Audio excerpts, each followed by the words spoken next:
কখন কোন দিক থেকে বিপদ আসে বোঝাই যায় না। গতকাল রাত্রে এত ঝড় বৃষ্টি জল এসেছিল, আর একটু যদি ঝড়টা চলতো না কি যে হতো বলাই যায় না, জানো তো। এখনো মনে করলে গায়ে যেন শিহরে উঠে।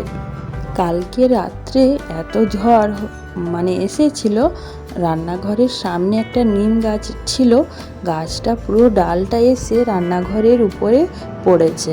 আর বাথরুম আর রান্নাঘর তো লাগালাগি, পুরো রান্নাঘরে যে কাল কী অবস্থা হতো ভাবতেই কেমন লাগছে। আমার পরিবারের সকল বন্ধুদের জানাই শুভ সকাল। কেমন আছো সবাই? আশা করি তোমরা যে যেখানে যে অবস্থায় আছো ভালো আছো, সুস্থ আছো। ঝাড়গ্রাম জেলার ছোট্ট একটি গ্রাম থেকে আমি সুমিত্রা আমার ব্লগ চ্যানেলে তোমাদের সবাইকে অনেক অনেক স্বাগত জানিয়ে আজকের ছোট্ট একটা ভিডিও শুরু করলাম। আশা করছি আজকের ভিডিওটা তোমাদের একটু হলেও ভালো লাগবে, তাই বলছি বন্ধুরা স্কিপ না করে পুরো ভিডিওটা দেখতে থাকো। সকালে সমস্ত কাজকর্ম করে তারপর স্নান করে নিয়েছিলাম। আজকে কাচতে না অনেকগুলো জামা কাপড় ছিল, সমস্ত জামা কাপড় কেচে ধুয়ে স্নান করে মুড়ি খেয়ে রান্নাটা চাপিয়ে দিলাম। ওদিকে উনুনে ভাতটা চাপিয়ে দিয়েছি। তারপর বাবা বাজার থেকে অনেক কিছু সবজি নিয়ে এসেছে, সব সবজিগুলো আমি গুছিয়ে রাখলাম। সবজিগুলো গুছিয়ে এক এক করে সব রান্না করে নিচ্ছি। আর মা মশলা বেটে দিয়েছিল, তার জন্য রান্নাটা করতে কিন্তু আমার দেরি হয়নি, খুব তাড়াতাড়ি রান্নাটা হয়ে গেছে আজকে।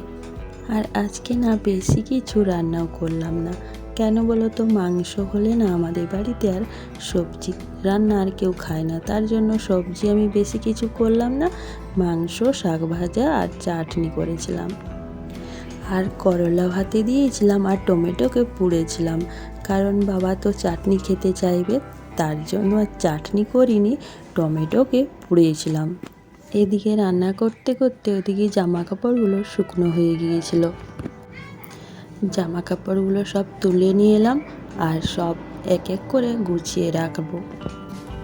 আর হ্যাঁ বন্ধুরা, তোমরা যারা যারা এতক্ষণ ধরে আমার এই ভিডিওটি দেখছো, তোমাদেরকে আমার অসংখ্য অসংখ্য ধন্যবাদ। তোমরা কিন্তু আমার পাশে থেকো, আর যদি নতুন বন্ধু এসে থাকো তাহলে আমার চ্যানেলটা সাবস্ক্রাইব করে দাও। সাবস্ক্রাইব করে কিন্তু বন্ধু করে আমার পাশে থেকো। আর পুরনো বন্ধুদের তো আমার অনেক অনেক থ্যাংক ইউ, তোমরা না পাশে থাকলে আমি কিন্তু এগাতে পারবো না। এসো সবাই সবার পাশে থাকি এবং সবাই সবার হাত ধরে একসাথে এগিয়ে যায়, তাহলে আর কেউ পিছিয়ে থাকবো না। তো বন্ধুরা, আজকের ভিডিওটা এই পর্যন্তই। ভালো লাগলে একটা লাইক দিয়ে দাও, আর কমেন্ট করতে কিন্তু ভুলো না, কমেন্ট করে দাও। আর অবশ্যই চ্যানেলটা সাবস্ক্রাইব করে বন্ধু করে আমার পাশে থেকো। তো চলো আজকের মতন টাটা।